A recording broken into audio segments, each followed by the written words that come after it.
All right, so we have some participants coming on. Thank you everyone for coming out to tonight's Muskoka Libraries author event. I know there's lots of exciting things happening in Muskoka right now, so thank you for taking the time out to come to this.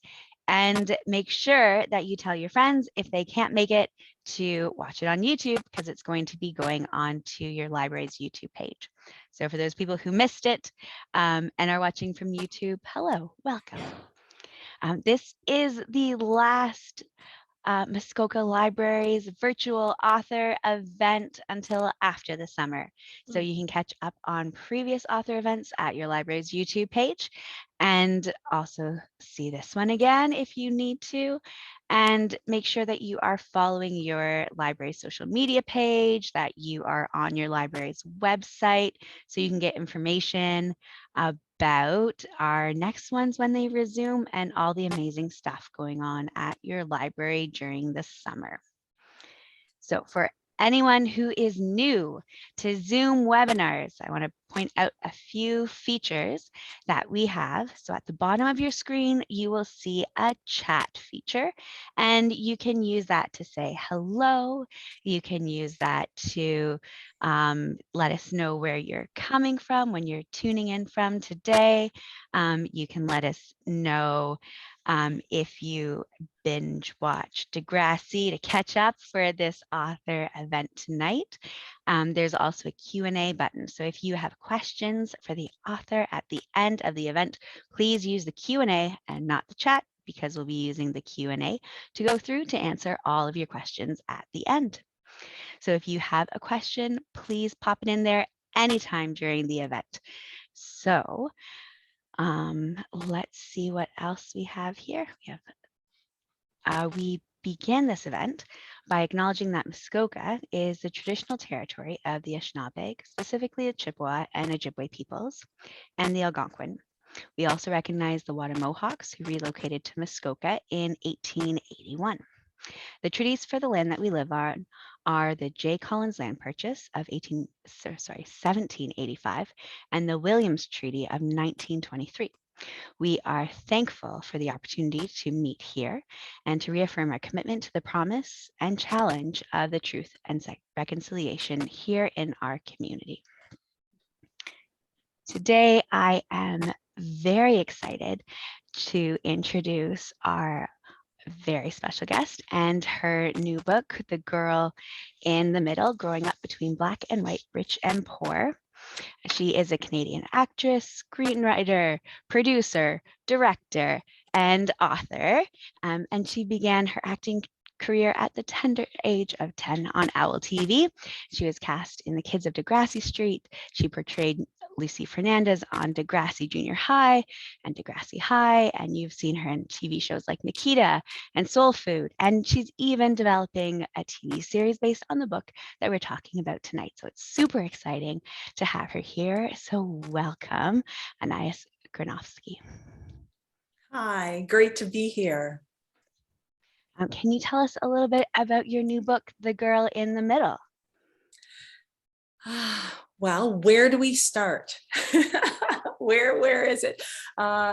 Well, it's this originally started out as an article that I had written for Toronto Life, which sort of had a serendipitous beginning. I had run into the editor of Toronto Life, and I told her a little bit about my story because we were developing the series. And then she said immediately, "Well, you're going to have to write an article, of course." And I said, "Well, no, who would want to read about that?" And you know, this idea that your own story, it's so familiar to you, who else would ever be interested in something like that? And she persevered, and the article came out in Toronto Life a few years ago, and it was kind of a huge hit, and people really responded to it, and it had a lot of feedback and a lot of people who were touched by it, and sort of had a real attachment and a real reaction to sort of a feeling of empathy, you know, this idea of empathizing with many different worlds and being a part of many different worlds. So that kind of went very well. And then I was approached by HarperCollins to turn that into a book. And then, of course, again, I said, a book? Why? No, I can't write a full book. And who writes a book about themselves and all of these things? And Jen, my editor, who's wonderful, she was like, no, this is going to be good. Don't worry. Let's try it. And so we did. And that's kind of how the book came about. So it was a real push and pull for me. I wasn't sure in the beginning. And then as I began to write, I realized what kind of what a gift it was to be able to have this time to go back and to interview my parents and to interview people who, I would highly recommend it if it's possible, of course, to interview one's parents, because you often, when you're having these conversations, when things become awkward or you start talking about things that perhaps make people uncomfortable, you will often stop because you don't want to push and this sort of gave me the opportunity to really break through that and continue to have some of these conversations and learn things that I didn't know. And you think that you know people and you think that you know your family but there is so much that you don't know. And in fact, I was able to see my parents, to see my grandparents as flawed and wonderful and caring and loving. I was able to look at it sort of as an adult and not from a kid's perspective. And that was really interesting and really quite beautiful. So, that's how the book came about. And all along the way, I've been finding these kind of gifts that I keep getting from having written something like this. And it's been a really wonderful process, actually. Yeah. You talk about a gift, and oh my goodness, because your book is amazing because it shows such different and fascinating family histories, but all coming tied together because the stories and your backgrounds, because you go back to not just, your parents, but their parents and looking at the whole history. So it was absolutely amazing. That was actually, I have to tell you that was one of, that was something that I hadn't realized was going to be so interesting and incredible. Doing that historical research was something that I hadn't realized when I began that I was going to kind of dive into. But the more I began to do the research, the more interesting and the context around, I think that was really important. And that's what, my editors really pushed for. They said, you have to kind of bring it out of your story and connect it to the wider world around you. And that's what that historical research really did. And so I was as surprised and pleased but with that coming about as anyone else, and hopefully that comes through in the book. Mm-hmm. What was the most surprising thing that you learned from your family's history? Well, I knew a lot of the history. I would say kind of putting it in that bigger context, putting it in the wider world, because you often, when it's your own story, it's so personal that you feel that it's small and that it's contained. And then to slowly pull the threads historically, and because I come from such different backgrounds, but yet there's connections. And that's true for all of us. You can say that we're so different. And yet, if you really looked at different human beings that we say are from opposite sides of the world, there are connections and there are things that unite us.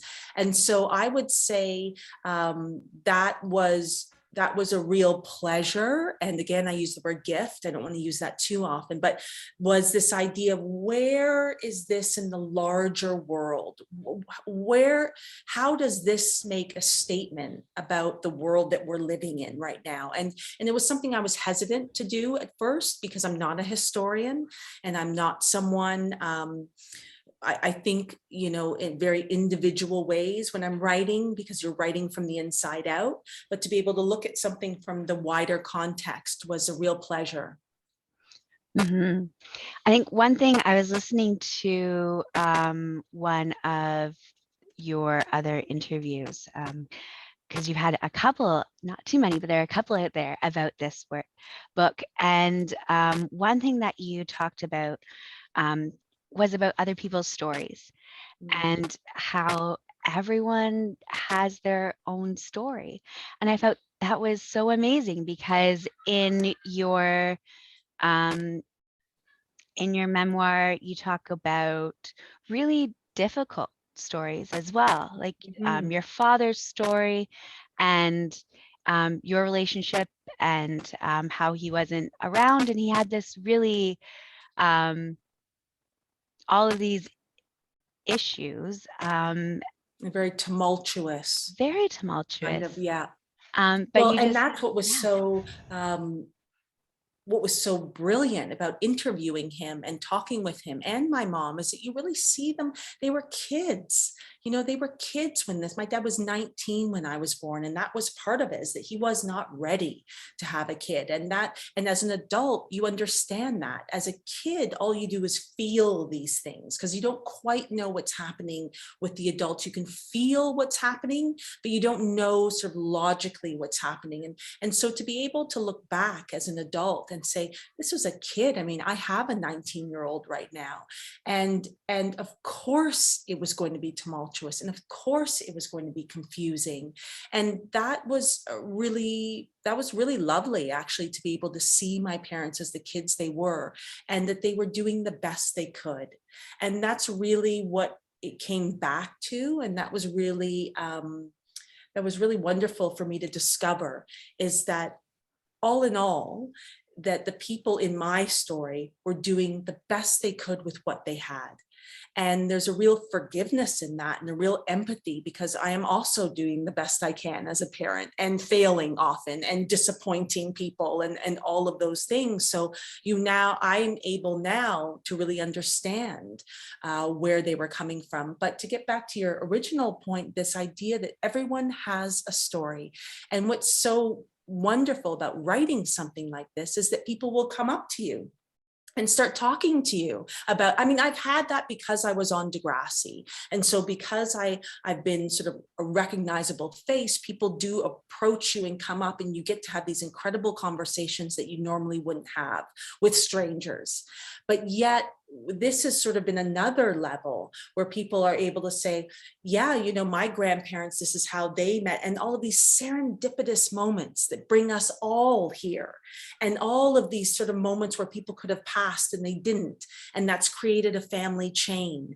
And certainly for me, being in the middle of such disparate backgrounds, I see how kind of miraculous it is that we all are here, and that most people are really doing the best that they can with what they have. definitely. And there's a lot of grace in your story too, which I think is very encouraging, because there's so many differences. And that's the book, growing up in the middle, because your mother was born in the United States, and she's Black, and then your father was born in Toronto, and he's Jewish. So you have these. Well, and you also had the socioeconomic backgrounds, right? That my mom was really born into a very poor family, farmers and domestic cleaners. My grandmother, and what I sort of found, and certainly my dad came from an immigrant family, but that lived the sort of Canadian immigrant dream, that a family that came here and worked and entrepreneurs, and that my grandfather was an incredible businessman who built this incredible kind of empire. And it's really quite a beautiful thing to bring that back around again, to you have these very different, and certainly my mom growing up in poverty and growing up in a large family, 15 kids. But what was so interesting is that she said, you didn't feel poor because everyone around you was in the same circumstance. And it's only when you kind of butt up against other lives and see other ways of living that you go, oh, wait a second, that's how I grew up. But at the time, there was so much beauty, and there was, and struggle, absolutely, and struggle. And, and I talk about that for sure. But I really do come back to, there's a lot of beauty, and we tend to think, well, wealthy, then you're going to be happier, poorer, but that's not necessarily the case. And that's why these stories are so interesting, I think, is because you see the nuance, and you see the love, and that there's grace, and that there's the love of family with my mom's side, even though there was poverty. And then you see that there was also, even though they were living kind of the dream on my dad's side, there was struggle, and that there was strife, and also there was the love of family. But so it's not all black and white, there's a lot of nuance in there, and hopefully that came across. No, I think it definitely did. You mentioned about the difficulties of having poverty, and you don't really notice until you butt up against wealth. But that's exactly what you did, because you were living in poverty with your mother. So you're in the projects, and then all of a sudden your grandparents show up, and they're in a condo in this giant house, going to the club and things like that. So how was that growing up? Well, it was many things, it was confusing, it was wonderful, it was a struggle, it was an incredible way to live. It was, it really, I think as I got older, gave me a lot of empathy and a lot of kind of insight into different people and how people were living. And, I certainly, my mom and I struggled for a while until she sort of got her feet under her. And we were living in low income housing, but that low income housing was also amazing. You had kids from all over the world, all different backgrounds, packed, I was with in a pack of kids from all around the world. And that's what Toronto is, and Canada is at its best, that you have people from all different backgrounds who are living beautifully side by side. And that's what that was with my mom. And then to go to my grandparents, and it was mostly my grandmother who I spent time with because my grandfather was working a lot. And so to have her all to myself, in this big, beautiful house, and it was so elegant, and she had such great taste, and she passed that along to my aunts and uncles. And so I remember sitting by the pool, and I remember going for walks on these kind of rolling green gardens. And it was really, it was hard because you had to figure out how to switch between those worlds, and who were you in one world, and how do people expect for you to behave. So that was one thing that I really had to figure out. And no one, kids don't need you to tell them that that's expected of them. That you need to behave in certain ways. And this was, with people who I loved. So I certainly, I loved it. It was also sometimes a struggle. It was, I think that what's so interesting, and another thing I discovered through writing this book, which I hadn't realized, was that it led to my acting. And I hadn't even realized that. So here I am, 30 years after acting on Degrassi and acting in many different series. And I realized, oh, of course, that was the beginning of figuring out, okay, who do I need to be in this circumstance?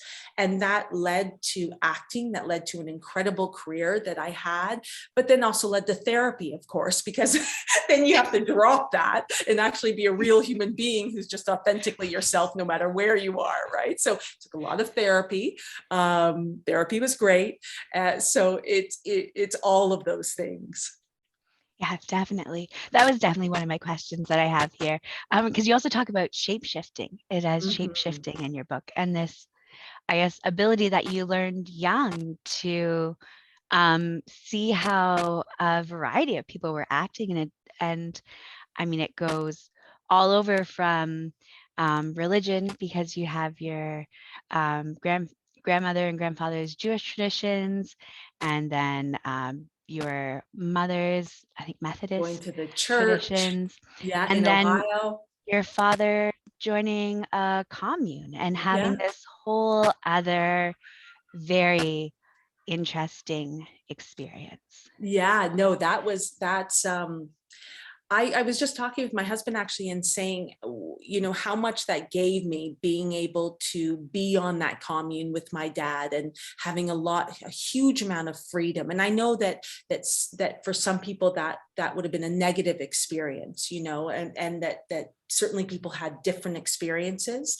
But my experience, it was so open, and you were so able to explore sexuality, and you were so able to explore kind of who you were without judgment. And as a kid, being given that freedom.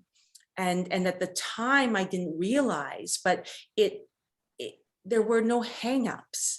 You know, there was no kind of vilifying of sexuality and interests and what you were kind of attracted to. And so it was really an incredible way to grow up. But yet I knew that once I left that world, that then I would be going back to my mom's world. And certainly she had an incredible, you know, she was an intellectual and she was a feminist, and but it was a freedom in a different way. And so, yeah, the commune was amazing. What I loved about your book is all these descriptions. So you get this really good sense of place. And sometimes when you mention like, oh, it has great descriptions, people are like, oh no, it's going to be too much. But it's like the perfect amount. I mean, you Oh, talk good. about the food and the food in different places and the music in different places. And it just really helps, I think, place all of these stories in something that you can relate to and you can really see. So that was lovely.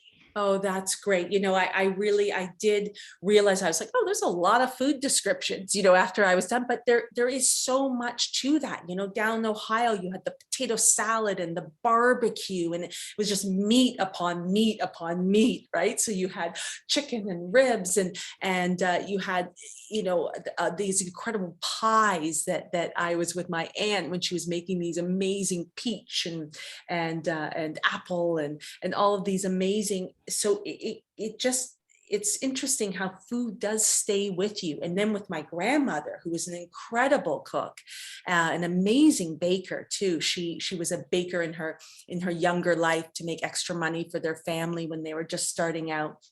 So my grandmother would set these incredible tables, you know, and beautifully, the way that the dishes and how things were so elegantly prepared and presented. And so she, you know, that was such a part of her world. And that's what I remember so much about her world, is these beautiful meals that we would share, you know. And then of course you go to the commune and it's chickpeas and it's, you know, brown rice and things that I didn't even know, greens, like what are these things. And so it does place, I think, people. But it is funny that you mentioned that, because I did realize, Leah, I was like, oh, there's a lot of food descriptions in here, but the food is so you know, indicative of the world around it. And so yeah, I'm glad you picked up on that. Oh yeah, definitely. Because I mean, you talked about trying foods for the first time at your grandma's house. Like this is, I guess, like I don't want to say rich people food, but like things that you wouldn't eat necessarily every day. And then eating food in the projects in Toronto Mm. with this community. So this person is bringing this and this person's bringing that. And you have all these different cultural foods coming And fast together. food too, you know. My mom, like, she was a working single mom, so we would eat fast food all the time. I joke with my kids now, you know, we have these beautiful you know, Christmas Eve dinners. And I said, our Christmas Eve was Kentucky Fried Chicken, you know, like we would have the big bucket though. So that was fancy. Like we had the big bucket of chicken, and we had the macaroni salad and extra big fries. And for us, again, that was a celebration, and that was, you know, something that we look forward to. You know, again, when you think about it, my kids go, what, Kentucky fried chicken. That's what you had for Christmas Eve. And I said, yeah, but we loved it, you know, and at the time it felt like, and then we would go and I would go for the high holidays to my grandmother's, and she would have a huge long table that she had cooked everything herself. You know, this wasn't something that you bring in food. Like, she spent days cooking these meals, and they were so beautiful and so healthy. She was, you know, even before all of wellness and all of these things, she was making healthy meals and from scratch, everything from scratch. So again, there was that as well, you know, going from the fast food to these incredible meals. And I think even beyond that, you know, just sort of how we lived in, you know, a little 1-bedroom apartment when we started out with my mom, and slowly we got bigger. And as my sister came and you know, we got a little bit bigger, not much. And then to then visit my grandparents' kind of mansion, where the room upon room, and so beautifully appointed and everything quiet. You know, I remember that it was so quiet, because where I lived with my mom, things were loud and you could hear people through the walls and people shouting at night. And then to be at my grandparents' house, where all you heard, and certainly at night, it was quiet, but yet there was something unsettling about that, which was so interesting, because you get used to the noise and you become comfortable with certain things. So finding your way through that as well. Yeah. Other than the porcelain dolls, which my grandmother My aunt's also had dolls. at her Dolls. What the The heck? dolls. I don't understand it. I really I don't. still kind of get when I see something like that. Ooh. Yeah, the things that you find at grandma's house. Oh my goodness. No, Yeah. did your grandmother, they were her dolls? Or They, were they her kids' dolls? I don't know, because I mean, my aunts like this, you would stay in Aunt so-and-so's bedroom and Right. they would be in a chair beside the bed. Amazing. Yeah. That's amazing. My grandmother still, you know, she was 98, had dolls, her porcelain dolls, and she had them sitting, and they were kind of, she would talk to them every once in a while. And yeah, no, there are no dolls in this house. Not mine either. I mean, and this is what you're talking about earlier, is that the great thing is that even though you've had so many different experiences, and I mean, because I have never been to a commune, but I mean, there's so many things that you can connect to over these stories. So that's, I mean, it's lovely. I would highly recommend it, by the way. You can Yes. get to a commune. Yeah, and I, you know, there was the one story that I told that always stuck with me, that you know, because things were so free and clothing was very optional, and you know, I was an 11-year-old kid, and there was no way that anything was coming off. So I had my bathing suit and my towel, and that was fine too. Listen, everyone's like, as you know, as you want. And that I had this sort of moment with my dad where I was able to, on the beach, we were able to sort of talk about early on, and this is when he was a kid again, you know, but I was also a kid at that time. And so to talk with him about how heartbreaking it had been to have him leave, and he certainly came back, and we've been in each other's lives always from then. But you know, at the time I had some heartbreak around that. And when that was finally discussed and finally talked about, and that's one thing that my dad really was so beautiful about him, is that he really was able to listen without becoming defensive, he just was able to see that there was, you know, that there was pain around that. And then I decided, okay, this is it, clothing optional, I'm trying it out, and just kind of whipped off that towel, and that idea of being free at that age, where you're so closed and you're so embarrassed by everything, that the commune really provided a place where you were able to kind of try things out and feel free. And that was really something wonderful at that age, particularly at that age. Mm-hmm. And that's, I mean, the one thing that I wasn't expecting from your book was that it was so focused on your early life. So I was like, okay, she's an actress, is going to talk about like being on set and all this, I know. but no. So I got we to it need later. more. I Yes, got to it you did later. get to it Yeah. later. And it's snuck in at the back. But I mean, it's not a very, for people who haven't seen the book before, it's not Yeah. a big book. No, you can have So one day on the dock, one day where you can get in there. I know people are busy. They don't have, but I think it's probably a good read in that sense that, and it was really interesting. I was working with my editors and I assumed, we're going to go into all of the salacious Degrassi. I mean, look, we were teenagers before phones, thank goodness. Because I don't know what would be out there in the world if we had had phones to document what ridiculous things we were up to. And so I wrote, a bunch of chapters about that. And the editors really, they said, this is a story about 3 women. This is about a grandmother, a mother, and a girl and a daughter. And I just thought that was there was something quite beautiful about that you keep it, the heart of this family and the backgrounds and how a little girl grows up in the middle of that. And that, then later on, and who knows, we'll figure out where all those chapters will go some other time. But I was quite pleased, actually. They found the heart of the book and they really stuck to that. mm-hmm. How did you find the whole writing process and editing process? Because you've done screenwriting and you've done directing, and I mean, it must have, well, you did do an article. You have done articles before, but Yeah. how is writing the book? I have to tell you, it was so cool. It was so cool because, with screenwriting, you're always trying to get to a point. Like, you're always trying to move people into a scene and move them out of the scene. You're trying to constantly move forward the action. You're really, you want it lean, you want to keep things moving. And you do want to keep doing that with a book, for sure. Of course, you want people to, a page turner, as they say, but there was something that was quite beautiful about writing prose that was so different from writing scripts. And I've been writing scripts since I was 12. I mean, I've never written prose before. It's always been scripts, because you're writing to then get to a set, to work with actors, to then edit. So there's all these next steps with writing, with screenwriting, that you have to take into account. And it's going to change so much along the way. With writing prose, you're able to kind of take one moment and pull that thread and really look at a moment from many different angles. And you're not trying to kind of barrel through to keep the story moving along.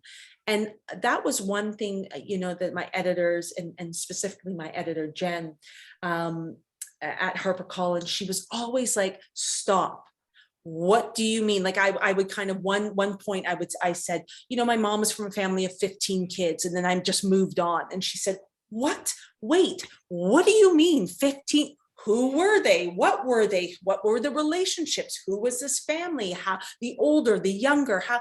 And again, when it's your story, you think, oh, well, yeah, she's from a family of 15 kids. That's always been the way. And it was so wonderful to stop and to pull those threads and to say, who were each of these individuals and how were they as a family, and what were the things that they struggled with, and what were the joys, and what were the secrets that people kept for and from each other. And so, to answer your question, that was such a pleasure to write prose for the first time. I'm a little addicted to it. I have to say, I felt like this is something that the slowing down was very attractive to me. And I really loved, again, I said this earlier, the kind of the historical, putting things in a historical context. So taking your personal story and then surrounding it with world events and what was happening at the time. And again, that was like, pull that thread. Okay, what was happening there? How does this tie into the bigger picture? So it was wonderful. I loved it. We have a big writers group in Muskoka. As kind of a first-time book person, did you have any tips on writing memoirs or things that you learned along the way? maybe that Okay, you'll so use for future books? I certainly wouldn't profess to say that I know anything. Let me preface it with that. But again, I go back to this idea of interviewing people that you think you know. And that what I found was even siblings in a family saw things from completely different views and different vantage points. And I had my aunts and my uncle, when they read this, one of my aunts said, I had no idea that your dad was going through some of those things. You know, we just thought he was kind of out in the world and crazy and wild, but it gave her a perspective.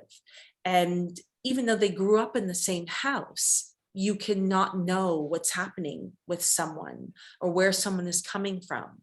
And to be able to interview and to not stop when things are uncomfortable, to not kind of pull back and go, oh, well, we can talk about that later, to keep pushing and to move through that.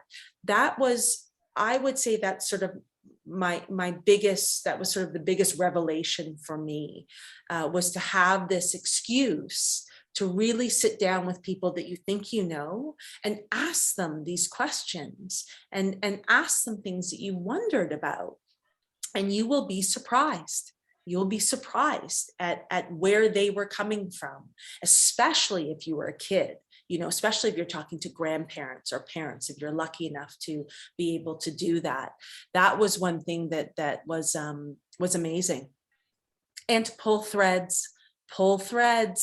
There's so much within one sentence, you know, to really look at that sentence and pull out details. And also what's so interesting, you know, Sarah, about memory, this idea of memory, it's so fallible. It even, you know, my memory, my dad's memory, my mom's memory, my sisters, they're all trying to kind of dig into your own memory. You realize it's so tied emotionally. It's so tied to how you felt at the time or how you were feeling about yourself. Or so to get kind of that outside perspective was really, you realize that memory is tied into so many different things, and there isn't a true memory. There isn't something that actually happened. It's just all the ways that people look at something or feel about something. Mm-hmm.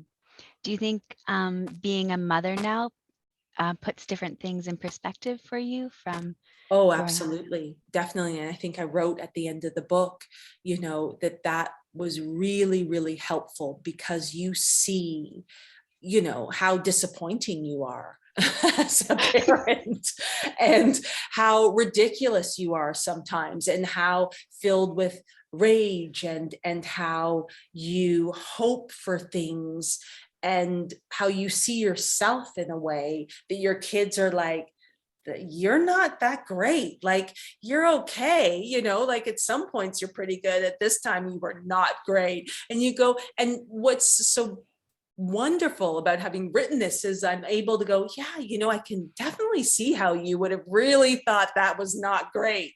You know, this is where I was coming from, but this, and I have 3 teenagers now.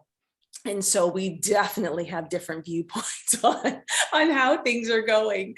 But yeah, oh yeah, no, it's been a real, it's been so cool to be able to look at your own past and still have kids in the house, that you're able to say, oh yeah, you know, that was kind of tough, huh? That was a really tough time that we made it through and we did. And that sometimes they go, oh, well, wasn't that hard, you know? So the things you think are going to affect your kids, they're tied into something else.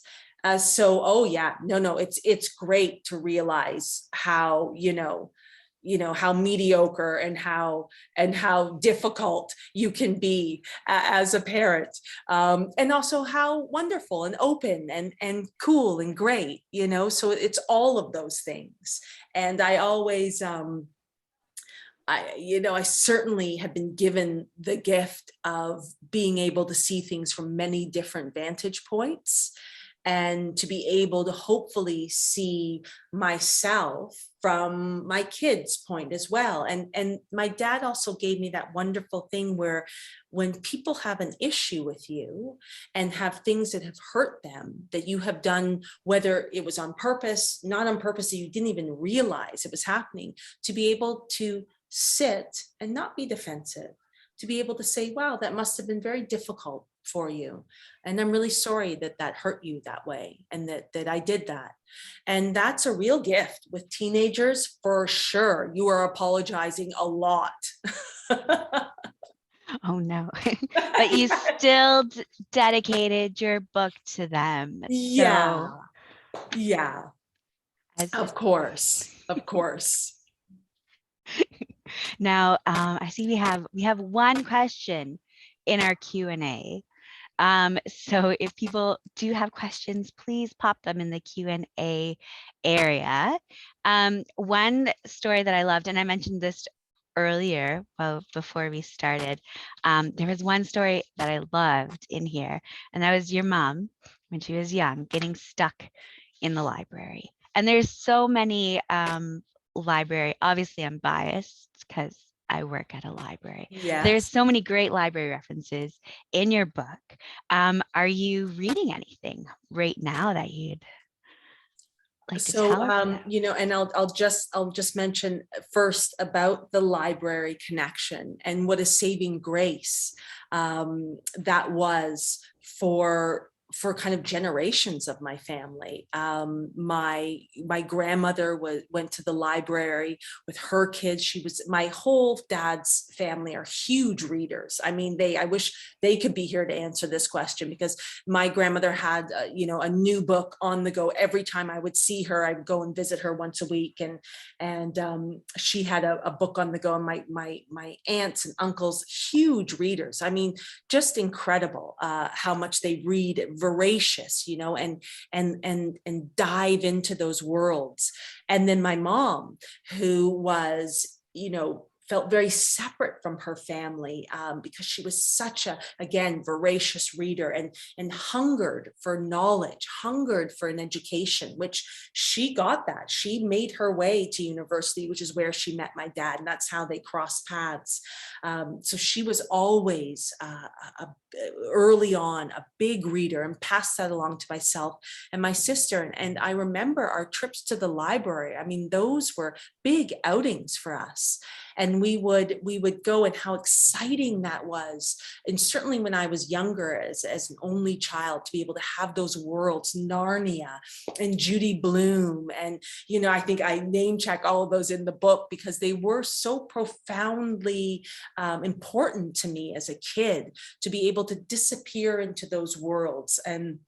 And of course influence, you know, I became a writer, and I was named after a writer, you know, Anais Nin. So I was named after a writer. And then I brought my kids to the library right down at Spadina and Dundas here at Spadina and College, incredible library with an amazing kids section. And we went every week, and we would come home with, you know, piles of books that of course I would lose all over the house, and then had to round up. And so the library has really been a huge part of my family for generations. And I actually just read, I just read the creator of Degrassi, Linda Schuyler, has written a memoir. And I was lucky enough that she had me read it, you know, just to be able to perhaps say something.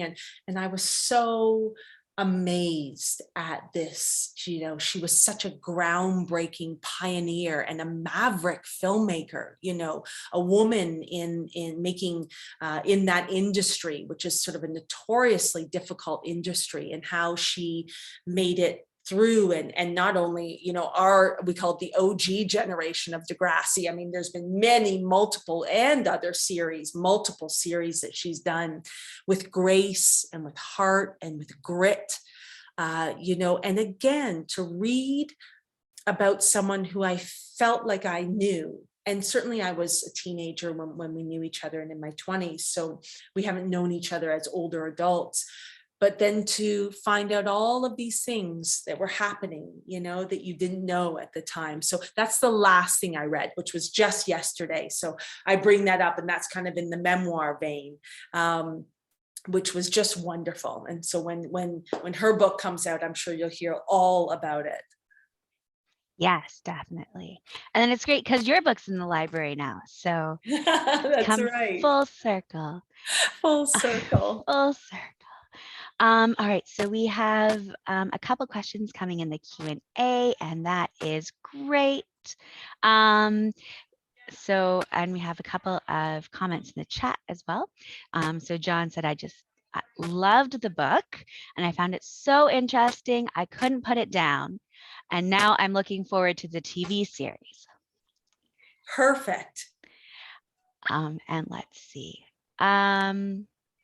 So we have, one question from someone say, will you be involved in the casting of the TV series? Oh, yeah, definitely. I mean, you're really involved in all aspects of that. And that's one thing, it's interesting you ask that, because that's one thing that I really, I so look forward to. I started my acting career when I was 10. So you had mentioned that, Sarah, at the beginning, on Owl TV, and kind of these serendipitous sort of things that led to, well, not serendipitous, it was a teacher. It was my grade 5 teacher who had heard about it and kind of thought, yeah, I've got a kind of a loudmouth kid in my class. She might like to audition for this. And so started out on Owl TV when I was 10, and then really worked for the next 20 years from that point until I decided to have my kids and wanted to step back a little bit after having spent really almost my whole life in front of the camera. So I'm actually so looking forward to that aspect of finding kids and directing kids and sort of, seeing that process from the other side, having been a child actor for so many years and it having really impacted my life so positively. And it's what I'm doing now, and that's solely because of the work that I did on Owl TV and Degrassi, and that then led to a career. So I have just amazing memories of being a kid and on set, and I really found my world. I think I talk about that in the book, that once I found the acting world and once I found set, that became my world. I had been bouncing around between these different worlds and different backgrounds. And then when I found set and I found acting, that was the place that I felt that I could fully be myself. So that was a long answer to say, yes, I will certainly be involved in the casting in all aspects. No, that's good, because I think it's 2 answers. Because Deborah had asked, would you say you had a good experience as a child actor? Oh, there you go. Okay, Deborah. Yeah. I mean, look, people have all kinds of experiences, and I completely respect that, and because you really are in an adult world, and having directed and produced for many years, there's a lot of pressure in that world, and you're on a timeline, and there's a lot of money being spent, and so I understand that there's, you're a child in a very adult world that has all of these financial pressures, and you have a huge crew, sometimes smaller, but I often worked on things that were a bit bigger. So that kind of pressure can be crushing, and you do get jostled around as a kid because you need to be placed, but for me, because my early experiences were a community, and Degrassi was a community, and especially early on when it was just kind of a low budget world, that Kit and Linda, the creators of Degrassi, brought together all these kids from all these different backgrounds, and we became, that was my closest group of friends all through my teens. I mean, those were our high school friends, and that's who we hung out with. So it's all tied up together, for me. And then certainly later in my 20s, then I became just I was an actor on sets that weren't kind of my home, which Degrassi was. So that was different, but I was an adult by that point. But as a kid, it was really an incredible place because you were also listened to at an age where it's so important to feel heard. When you're 13, 14, 15, we were the writer, Yan, who was this amazing, wonderful presence in my life and our lives, and Kit and Linda, they wanted to hear what the kids had to say. They were telling kids stories from kids' perspective. So they respected what we had to say and what we were going through. And we were encouraged to tell our stories and our opinions. So that's incredibly powerful. And I write about that in the book. It's incredibly powerful to be listened to, and for those opinions to be acted on. You know, you would often find it would come up in storylines, and you would see it in the series. So it was wonderful for me. It was wonderful. I have no kind of dark, awful tales to tell about being a child actor. Maybe in my 20s it got ridiculous, but certainly as a kid, it was a really safe, wonderful place filled with friends. Mm-hmm. This is a question from Chris, and they ask, why did you disappear from the spotlight? That was a real choice that I made. I had a lot of amazing years, you know, in front of the camera, and certainly as a teenager, you know, as a teenager, it's the perfect time to be famous. Like, all you want is attention, and we got loads of that. You know, we traveled internationally. We had fans were screaming our names and all of these things, all of these great fun experiences. And I think I got my fill. I mean, it was wonderful to have that, and to have that into my 20s. You know, that was a really positive experience. And then I realized that if I wanted to be kind of the parent that I wanted to be, I had a lot of work to do. And when you're constantly putting yourself out there, it's hard to be an authentic person. And a lot of people do it really well.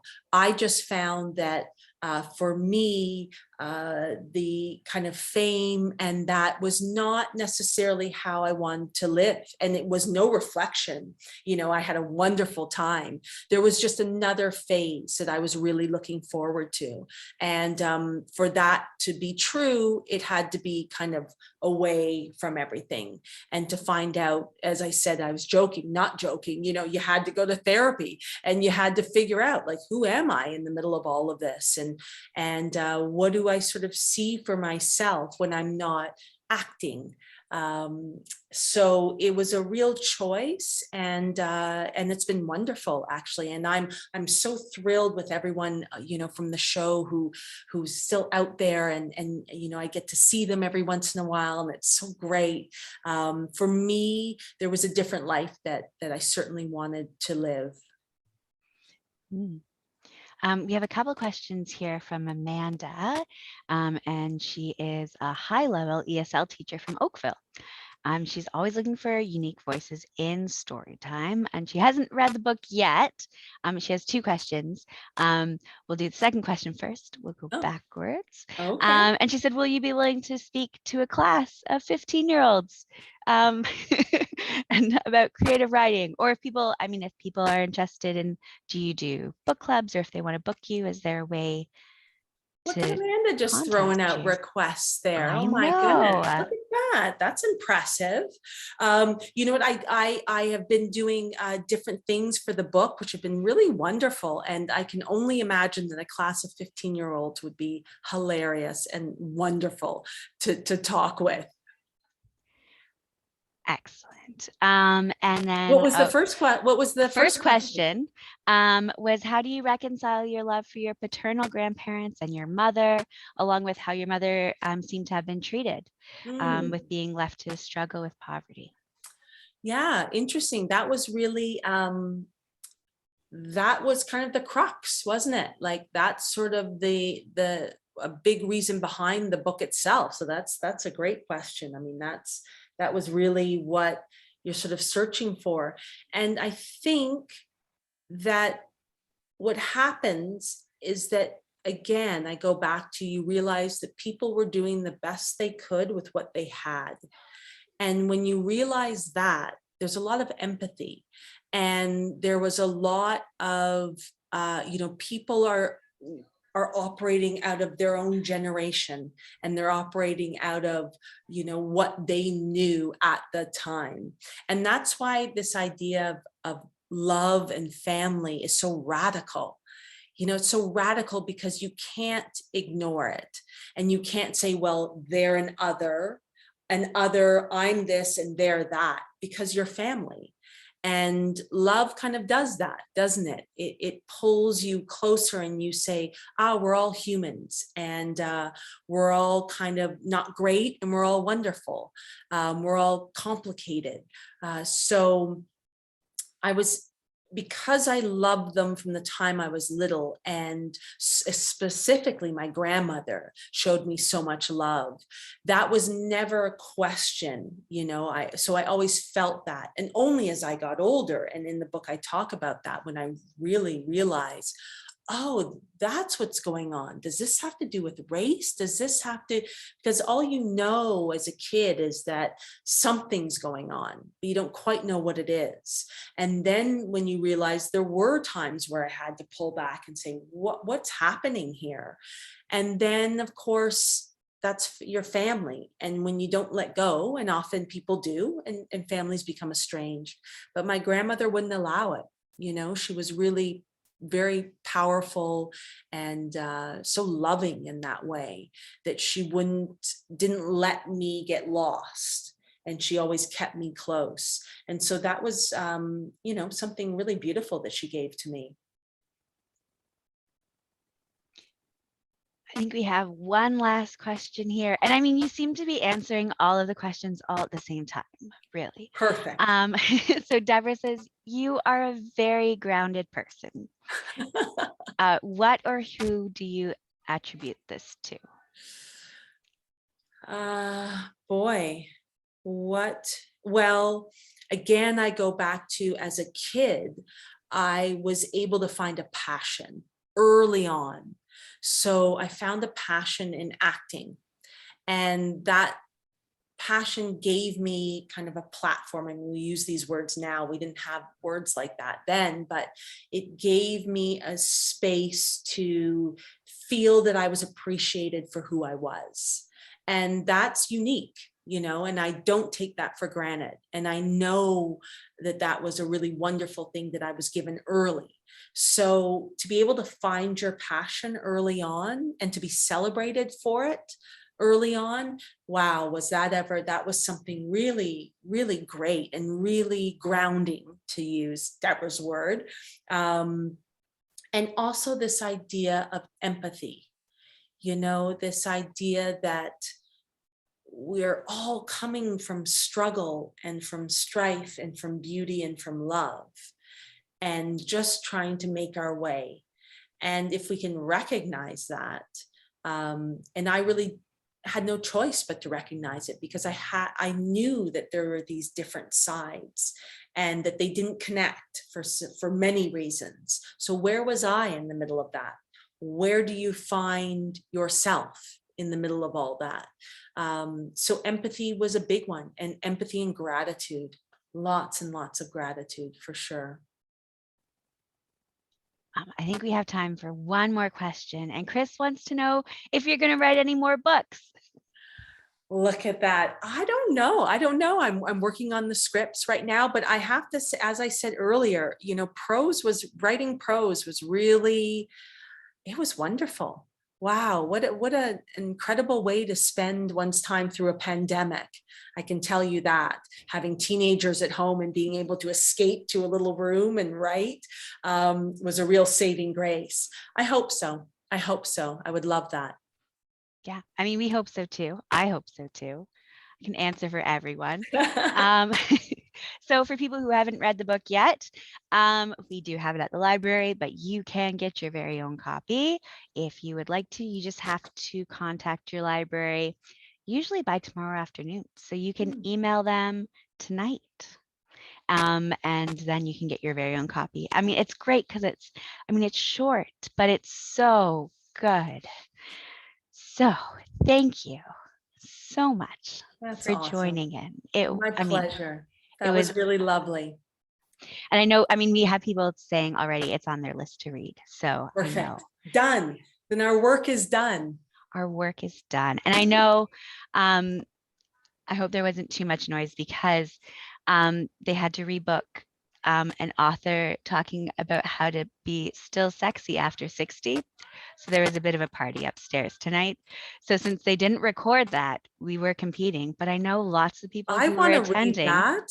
Right? So where do we see that? They're having a party upstairs for still sexy after 60? Yeah. So I know a lot of people, because they didn't record it, so they deferred. So they're going to be catching this on YouTube. Amazing. So. That's perfect. That's my next book. I guess they've already written it. Well, next to read. You can read that. Perfect. All right, but thank you so much, and thank you everyone for attending.